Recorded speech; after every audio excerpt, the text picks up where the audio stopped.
سلام بچه‌ها، خیلی خوش اومدیم به یه ویدیو جدید. امروز اومدیم با یه آموزش خفن، آموزش HTML CSS. حتما این ویدیو رو لایک کن، سابسکرایب کن و کامنت انگلیسی بذار که ثبت نپره و یه زنگوله رو روشن کن. هر وقت که ویدیو گذاشتم یوتیوب بهت خبر بده که ایلیا پناهی آموزش سرگرمی ویدیو گذاشته و بیای ببینی. حالا بریم HTML. حالا بهتون که اونطوری که آموزش داده بودم HTML می‌نویسیم.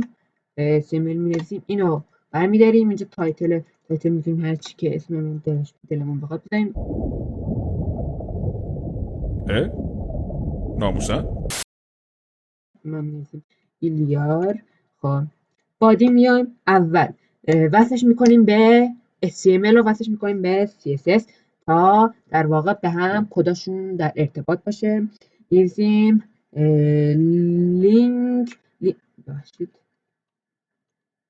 لینک خودش لینک خودش میاد، انگار با من مشکل داره. آره لینک ریل استایل شیت href. گفتم ریل همان نقش یک در واقع چیز تو لینک href. برای اینکه href این پنل باز شه کنترل اسپیس رو میزنیم. اسپیس همونی که این بزرگه که هیچ نوشته‌ای روش نداره. کنترل اسپیس رو همزمان میزنی تا این صفحه باز بشه. پس من تو هم خونه انسان کن این ویدیو کاملا میریم اون فایل CSS که میخوایم رو انتخاب کنیم. من می‌نویسیم ایلیا. خب برای شروع می‌نویسیم چی؟ یه دونه کامنت بذاریم. کامنت چیه؟ کامنت در واقع نشانگذاری تو برنامه نویسیه. حالا میریم کامنت می‌ذاریم. کامنت چطوری می‌ذاریم؟ اینطوری و دوتا اینطوری می‌نویسی، خودش کامل میکنه. خب بعد اینجا این چیزه. خب میایم 1 2 خب می‌نویسیم چی؟ می‌نویسیم دات دایو خب ضرب ستاره 3. خب بعد میایم اینا دوتا میزنیم و کامل قابل رؤیت باشه. بعد میایم پایین همین کد که اونجا توی چیز نوشتیم و می‌نویسیم دات دایو ضرب در 3. خب شد 3 تا دایو باز شد که توشون دایو همشون کلاسشون اسم کلاسشون دایوه. حالا به این می‌نویسیم 1 هر وقتم که مشکل داشتیم مثلا یه اشتباه زدین کنترل زد رو میتونیم بزنیم. حالا دایو 2 و دایو 3. حالا همینا که اینطوری نوشتم زود شد. حتما ادیتور زمان تایمرش رو گذاشته. میایم و در واقع همینا با چی شروع میکنیم؟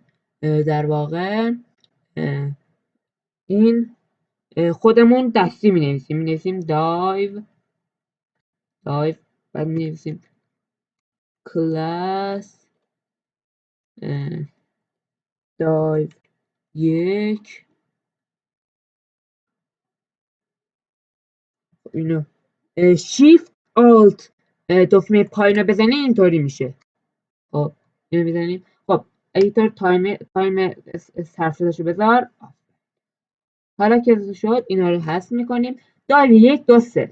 خب میایم ایلیار در CSS برای اینکه بتونیم اون کلاس هایی که تو دایو هایی که تو HTML گذاشتیم چیزشو گذاشتیم باید دایو دات بذاریم. باید اینو دات بزنیم و اسم در واقع کلاس دایو رو بزنیم. تایپ کنیم اون نوشته که تو کلاس دایو نوشتیم و میایم میزنیم دایو 1. این یک مدلشه. خب این یک مدلشه که فقط یکی رو انتخاب میکنیم، اونی که اسمش اینه. ببخشید اون فقط یکیش نه، در واقع اونی که اسمش اینه و میتونیم بذارش دات نذاریم و مستقیم به کدای HTML اشاره کنیم. میزنیم دایو. خب میزنیم دایو. خب شد هر دوشون یکی هست ولی این فقط به دایو 1 یعنی دایو کلاس دایو 1 اشاره داره، ولی این دایو به دایوای کلی این کدا اشاره داره. فهمیدین؟ آفرین. مرسی که فهمیدین. آفرین.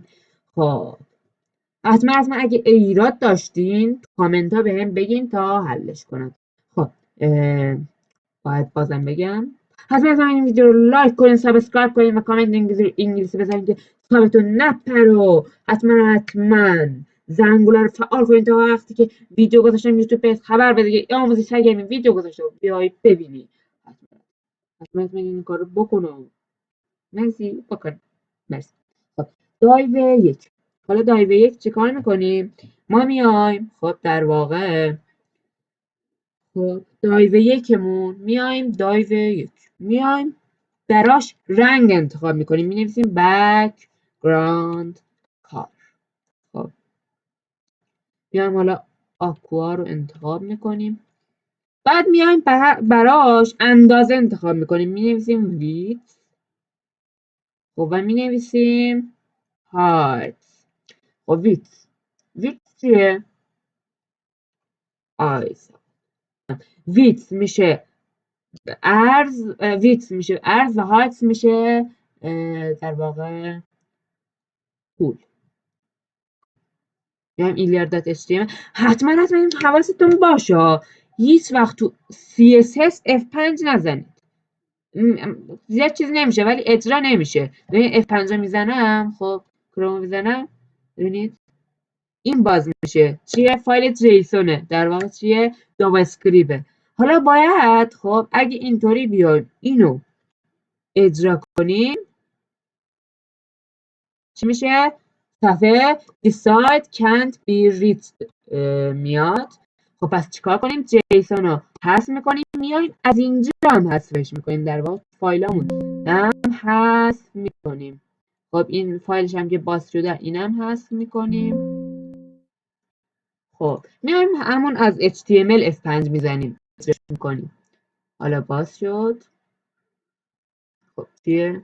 حالا بریم ایرادش رو پیدا کنیم. همیشه تو برنامه نویس ایراد هستش، یعنی امکان داره باگ بخوری، بهتره بشین اون باگا رو حل کنی. در واقع برنامه نویسی کلا درست شده از باگ ها هستن. خب ضربه رو میزنیم در واقع.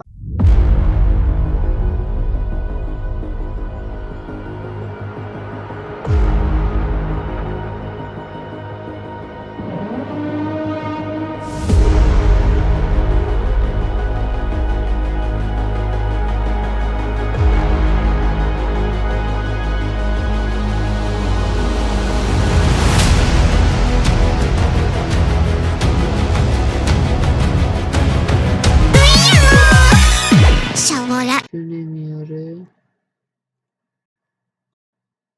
این عکس.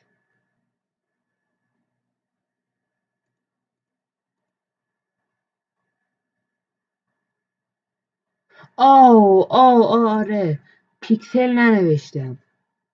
پیکسل.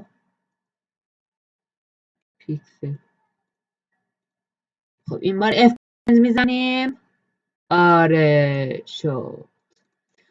خب خدا نگهدار بچه‌ها. حتما این ویدیو رو لایک کنین، سابسکرایب کنین و کامنت انگلیسی بذارین، زنگ رو روشن کنین. هر وقت ویدیو گذاشتم به یوتیوب بهتون خبر بده که آموزش ویدیو گذاشته بیاین ببینین. خدا نگهدار. اگر خوشتون اومد حتما تو کامنت بگین، اگه نظری داشتین کامنت بگین تا درستش کنم. خب خدا نگهدار.